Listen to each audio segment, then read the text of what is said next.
దొంగతనం నింద మోపడంతో మనస్థాపన చెంది ఓ మహిళ పోలీస్ స్టేషన్ ఆవరణలోనే పురుగుల మందు తాగి ఆత్మహత్యకు పాల్పడింది. ఈ ఘటన గురువారం కొల్లాపూర్ పోలీస్ స్టేషన్లో చోటు చేసుకుంది. స్థానికులు తెలిపిన వివరాల ప్రకారం కొల్లాపూర్ పట్టణ కేంద్రానికి చెందిన లక్ష్మి అనే మహిళ పట్టణంలోని సాయి కృప అనే ఓ ప్రైవేట్ ఆసుపత్రిలో పనిచేస్తుంది.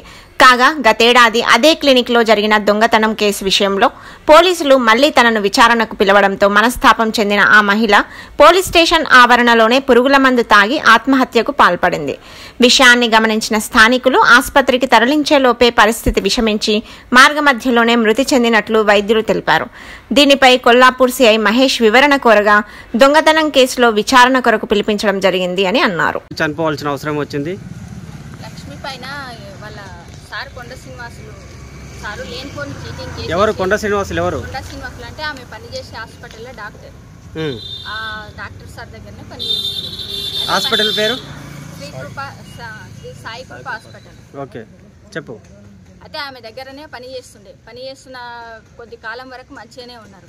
అయితే కొన్ని రోజుల తర్వాత సార్కి ఈమెకు ఏదో విషయంలో కొంచెం ఇదయ్యి నేను డ్యూటీ బంద్ చేసి ఇంటికి వెళ్ళిపోతాను సార్ అని చెప్పింది. అట్లా డ్యూటీ బంద్ చేసి వెళ్ళిపోతానంటే సరేలే అని చెప్పి ఫస్ట్ అయితే నీ ఇష్టం అమ్మా అని అన్నాడు. ఆమె డ్యూటీ బంద్ చేసిన తర్వాత 15 రోజులకు వచ్చేసి నువ్వు నా హాస్పిటల్లో డబ్బులు ఎత్తుకొచ్చినావు, ఇక రోజుకు ఒక 3,000 చొప్పున ఒక 40 లక్షలు 60 లక్షలు అట్లా ఇష్టం ఉన్నంత ఎంత ఎత్తుకొచ్చినావు, ఆ డబ్బు మొత్తం రికవరీ చేయాలి, నువ్వు మొత్తం ఇక్కడ కట్టాలని చెప్పి కేసేసి. ఆ కేసు వేస్తే మేము ఏం చెప్పినామంటే మేము దొంగతనం చేసినాం కదా, మా మీద కేసు వేయండి, మేము కేసు తిరుగుతాము, మేము దొంగతనం చేయలేదు, మేము నీ దగ్గర ఎత్తుకొచ్చిన రూపాయలు కట్టడానికి మా దగ్గర డబ్బులు లేవు, మేము కేసుకి తిరుగుతామని చెప్పినాం. కానీ చెప్పినా కూడా అప్పుడున్న ఎస్ఐ గారు కూడా మా మీద కేసు రాయలేదు, మమ్మల్ని కోర్టుకు పంపించలేదు, జైలుకు పంపించలేదు. అట్లా ఒక 3-4 నెలలు తిప్పిన తర్వాత ఈ కొంచెం మధ్యలో గ్యాప్ ఇచ్చిండ్రు. మొన్న 15వ తారీఖు రోజు మళ్ళీ ఫోన్ చేసి ఈ కొత్త ఎస్ఐ గారు పిలిపించి ఇట్లా కేసు అయ్యింది మీది అని పిలిపించి మాట్లాడిన తర్వాత మేము కేసుకే పోతాం సార్, మేమేమి చేయలేదని చెప్పినాం దొంగతనం. అయినా సరే మమ్మల్ని కేసు చేయకుండా అట్లా జైలుకి పంపించకుండా తిప్పిండ్రు. మంగళవారం రోజు రమ్మన్నారు, మంగళవారం రోజు వస్తే బుధవారం రమ్మన్నారు. బుధవారం నాడు వీలు కాక ఈరోజు గురువారం రోజు పొద్దుగాల 9:30-10:30 లోపు అట్లా వచ్చింటది. మా చెల్లెలు ఇంటి దగ్గర నుంచి బయలుదేరి వచ్చిన తర్వాత ఇక్కడ ఏం జరిగిందో మాకైతే తెలియదు. మాకు 2-3 గంటలకు అట్లా మా ఊరు సర్పంచ్ గారికి ఫోన్ చేసి ఎస్ఐ గారు వాళ్ళ చెల్లెలంట లక్ష్మి ఇట్లా చనిపోయిందని చెప్పిన మాట ఒకటి తెలిసింది. మేము తెలిసిన వెంటనే ఇక్కడికి వచ్చేసాం. దీనికంతా కారణం ఎవరమ్మా? దీనికంతా కాకుండా కుటుంబ సభ్యులమైన మమ్మల్ని కూడా ఇక్కడక్కడ రిలేషన్స్ ఉంటే అక్కడక్కడ రిలేషన్స్ నన్ను కూడా ఆమె తరఫున నన్ను కూడా పాత ఎస్ఐ గారు కూడా 2 రోజులు స్టేషన్కి పిలిపించిండ్రు. నైట్ 10 గంటల వరకు ఉంచిండ్రు. నేను వేరే వెహికల్ మాట్లాడుకొని పోయినా నైట్ 10 గంటలకు కూడా బస్సులు పోతాయంటే సార్ కూడా మమ్మల్ని వదిలిపెట్టలేదు.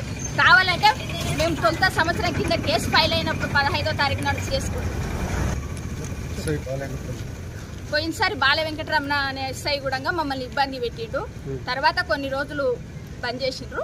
మళ్ళీ మొన్న కొత్త ఎస్ఐ గారు వచ్చిన తర్వాత మొన్న 15 నుంచి మమ్మల్ని ఇబ్బంది పెట్టిండ్రు. 15వ తారీఖు రోజు కూడా నేను మా ఇద్దరి మీద కేసు అయిందని చెప్పి కూడా మమ్మల్ని పిలిపించిండ్రు.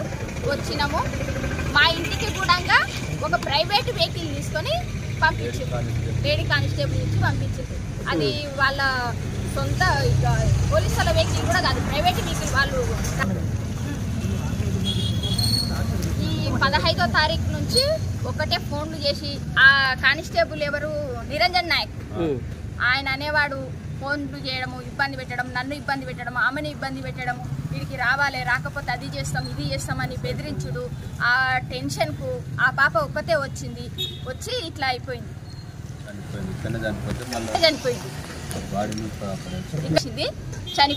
చనిపోయిన తర్వాత మాకెవరికి ఇన్ఫర్మేషన్ ఇవ్వకుండా హాస్పిటల్కు తోలిచ్చినామని చెప్పిండ్రు. మళ్ళా నాగర్ కర్నూలులో చనిపోయిన శవం ఉంది తెచ్చుకోండి అని చెప్తున్నారు. ఆమె ఇక్కడనే చనిపోయిందా?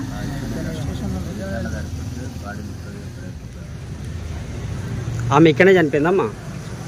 ఇక్కడనే పడిపోయింది సార్. ఇక పానం ఉందో పోయిందో నేను చూడలేదు, మీరు చూడలేదు. ఇంకా దానికైతే ఇప్పుడు మీ డిమాండ్ ఏంది ప్రధానంగా? మా డిమాండ్ మా చెల్లెలి చావుకైన కారణమైన వాళ్ళు శిక్ష పడాలి. ఎవరెవరు?